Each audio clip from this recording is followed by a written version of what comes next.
در همین روزه وقت شناسی است. یکی از دروس مهمی که اتفاقا در همه عبادت ها این وجود دارد. در حج وجود دارد، در نماز وجود دارد، اما در روزه خیلی شدیدتر وجود دارد. مثلا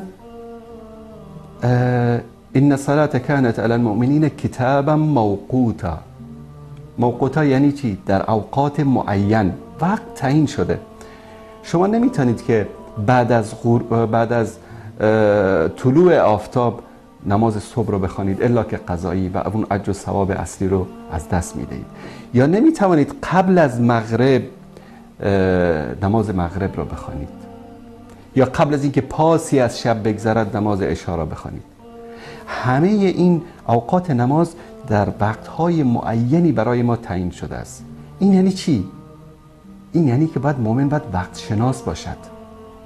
مؤمن باید به وقت خودش اهمیت بدهد. در عربی میگن که الوقت من الذهب، وقت مثل طلا هست.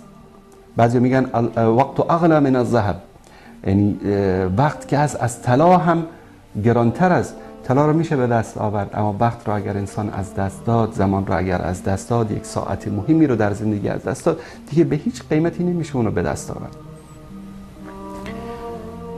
وقت شناسی یکی از صفات مهمی است که باید مؤمنین داشته باشن، که متاسفانه امروز ما میبینیم که همین صفت نیکی رو که در همه عبادت‌های ما وجود دارد، کفار گرفتن، به اون عمل کردن، پیشرفت کردن، ترقی کردن.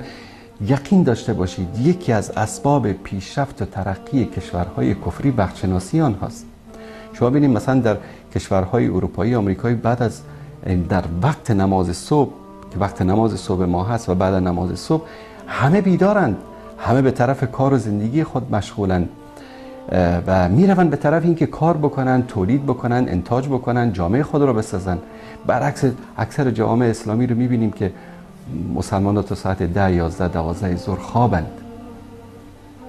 رمضان میاد به ما وقت شناسی رو آموزش میده که ای مسلمان تو باید وقت شناس باشی. همین به مجرد این که اذان صبح رو داد دیگه نمیتوانی چیزی بخوری، همه چیز متوقف میشه، خوردن، نوشیدن، همه چیز. وقتی که اذان مغرب رو اذان داد، به مجرد این که الله اکبر الله اکبر گفت، شما شروع میکنید به خوردن و نوشیدن. این یعنی چی؟ یعنی این بزرگترین درس وقت شناسی است برای یک انسان مسلمان. از بعد از اذان فجر تا اذان مغرب هیچی نمیخورید. این یعنی چی؟ این وقتی است که شما باید خودتان را کنترل بکنید. این درس بزرگی است که یک مسلمان باید چی باشد؟ وقت شناس باشد. یک انسان مؤمن باید به وقت اهمیت بدهد. یک انسان مؤمن نباید بی نظم باشد، بی برنامه باشد. خیلی از ما هستیم که برای یک روز خودمون هم برنامه نداریم. الان خیلی از دوستان که من داریم با هم صحبت میکنیم، صدای من رو، تصویر من رو ببینن، یقینا برای فردای خودشان برنامه ندارن که فردا باید چی کار بکنن. در حالی که یک انسان مؤمن، یک انسان مسلمان باید از موقعی که از خواب بیدار میشه تا موقعی که میخوابه رو تنظیم بکنه. از دقیقه ثانیه زندگی خودش باید استفاده بکنه. این وقتهایی که همینطوری میگذرد، همین تلفن رو دستمون میگیریم، 1 ساعت 2 ساعت در فیسبوک، در یوتیوب میگردیم، یه وقت متوجه میشیم که 1 ساعت گذشته، 2 ساعت گذشته. اما چه به دست آوردی؟ هیچ.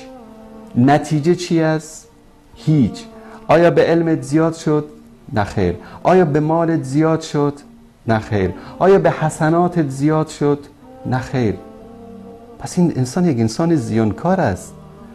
باید یک انسان مسلمان ارزش وقت رو بداند، وقت شناس باشد و زندگی خودش را تنظیم بکند. همه این عبادت ها میخواد زندگی ما رو تنظیم بکنه، به ما یاد بده چطور وقت شناس باشیم، چطور یک انسان منظم باشیم. یک انسان مسلمان باید منظم باشد، باید مرتب باشد.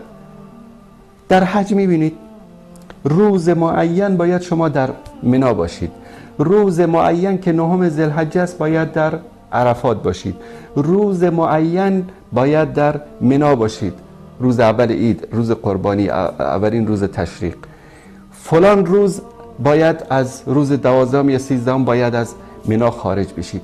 اگر یک انسانی اومد طول روز رو در میدان عرفات گذراند اما قبل از غروب آفتاب از عرفات خارج شد، حجش باطل است. چون این رکن مهم حج، اساس حج که الحج و عرفه ایستادن در منا بود و خارج نشدن الا بعد از غروب آفتاب رو ترک کرد.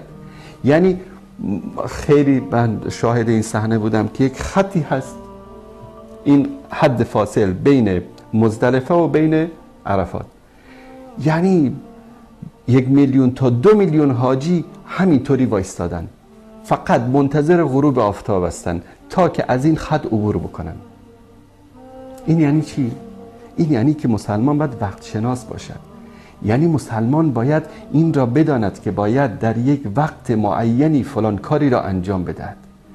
یک مسلمان باید بداند که از ثانیه ثانیه زندگی خودش باید استفاده بکند. 1 ثانیه شما نمیتوانید زودتر از اون خط عبور بکنید به طرف مزدلفه برید. اگر عبور کردید حج شما باطل است. 1 ثانیه قبل از اذان مغرب نمیتوانید افطار بکنید. 1 ثانیه بعد از اذان صبح نمیتوانید چیزی بخورید.